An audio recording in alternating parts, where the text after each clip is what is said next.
Good evening, everyone. Thanks for coming out. My name is Chief Mike Pendola, Pendola, and I'm the Chief of Police of the Brookfield Zoo Police Department. Just to give you some information of what happened this evening here is approximately 5:15, the West Central Dispatch received a call from a crisis intervention line where a caller called them and threatened to do harm to the guests and himself at the zoo, or herself, excuse me. And that call went to Brookfield Police Department, and their officers responded along with the Riverside Police Department. As you know, the zoo is in the village of Riverside and also the village of Brookfield. And we work cooperatively together for situations just as this. After, I want to introduce Chief Mike Pravilla and Director Matt Buckley from the Riverside Police Department and from the Brookfield Police Department. So approximately 5:15, as I said, the call came in and Brookfield responded along with Riverside. We have our own police department here, so we met those officers at our south entrance, and we got the information that they had. It was somewhat vague, but we decided to institute a lockdown, a shelter-in-place order. So we put that out over our radio to all our staff that have radios, and we began to assemble officers to start to clear the park. We did a level 3 ILEAS call out to gain additional staffing. We are a small department, and we felt we needed some additional staffing to help clear the park. At about 5:15, there were still guests and staff in the park, but we do close at 6 o'clock, so a lot of guests had already left for the day, but there were still some guests and staff still in the park. We methodically started to assemble teams of officers to clear the public areas, the buildings, and also the private areas, the keeper spaces, and back of the house type areas, such as our complex buildings, our grounds, and things like that. Our main priority obviously is safety of the visitors, the staff, and our animal collection.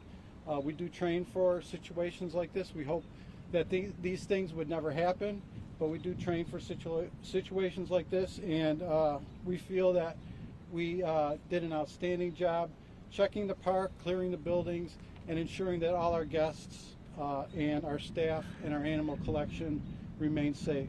As it turns out, that individual was not in the park, and so we believe that the park is safe.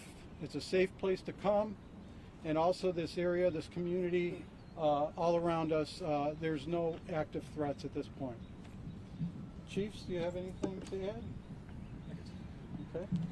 Okay. Director Matt Buckley with the Riverside Police Department. I ran the operations inside the zoo this evening with all our responding officers. We had well over 50 officers respond from neighboring jurisdictions, including local towns, state police, Cook County Sheriff's Police. So we had a lot of police presence here at the zoo for a purpose, and that purpose was to make sure the zoo was safe for not only the visitors, but for the animals, as well as the staff here at the zoo.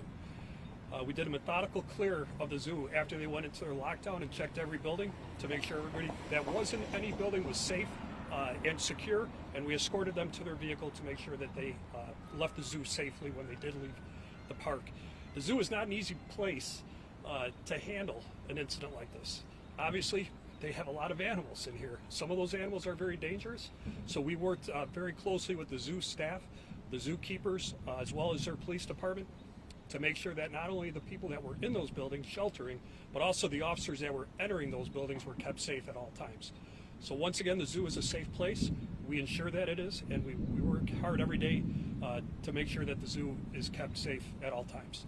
Thank you. I would also like to introduce our Chief Financial Officer, Dave Burns.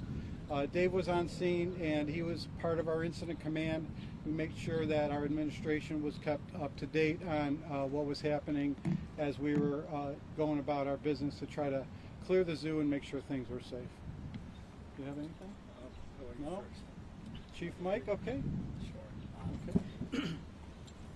As the other chiefs here have said, it has been truly a collective and collaborative effort amongst our immediate agencies and all our sister and ILEAS and cooperative agencies to address this issue. We're going to continue working on this with the Brookfield Zoo PD, my staff, Director Buckley's staff, as far as making sure that this case and everything else is resolved. Thank you. Questions? Oh, wait. Just one quick thing. My name is David Burns, Chief Financial Officer here at Brookfield Zoo. The three chiefs just really summed it up incredibly well.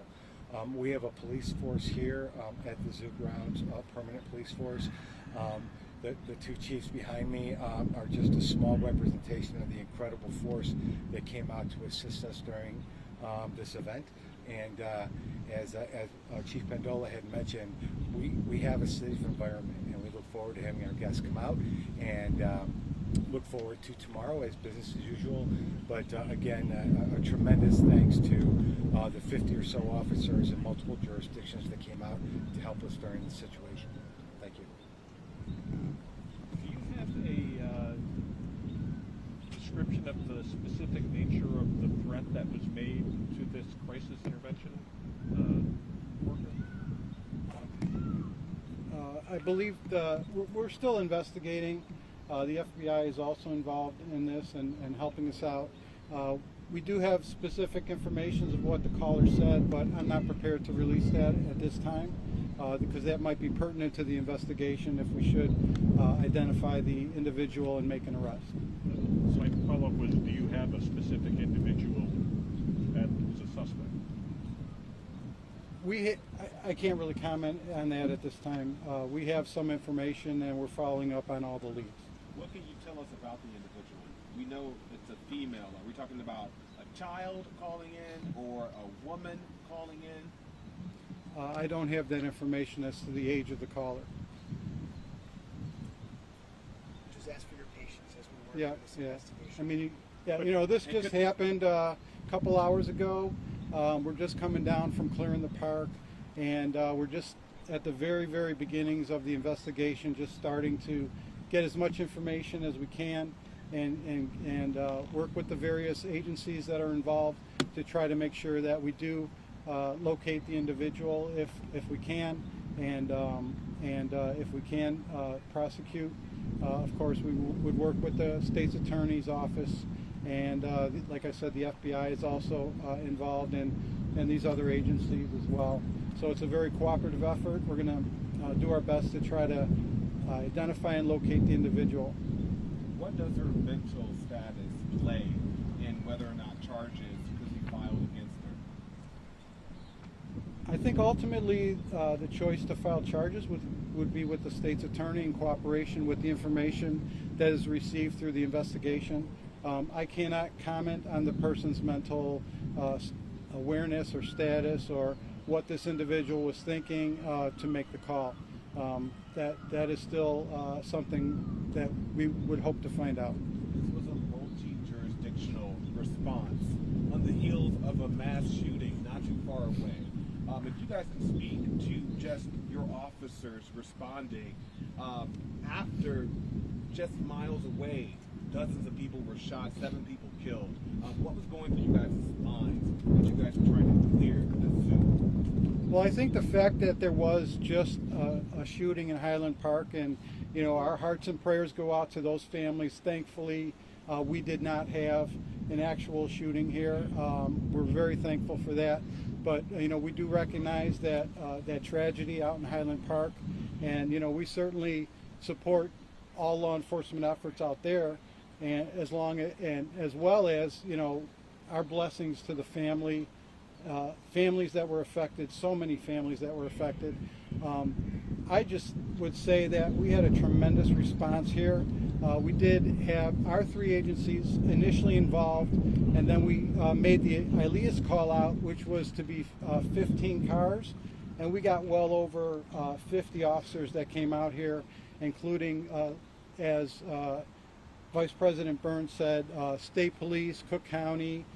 Even if we needed a dog, we had a dog team here if we needed to do a bomb search or something like that. So we had a tremendous response of resources, and I think that the officers that responded, perhaps, they did have that Highland Park incident in the back of their minds, and felt that they wanted to come out and give that extra support to the zoo to make sure that our visitors and staff and our animal collection are safe, and also this community of Brookfield and Riverside that we reside in. And then just to, I guess, confirm, do you believe this person who called in the threat was ever on the grounds of the zoo today? Or at the time that call was made to the crisis intervention person? We're still investigating that. But we know right now the zoo is safe. It's a safe place to come. We hope that guests are not concerned. We have our own police department here. We had a tremendous response. Maybe an overabundance of caution to have that many officers, but we felt that we wanted to, especially in light of the Highland Park incident, to make sure that we did everything in our power to keep our guests and staff safe along with our animal collection.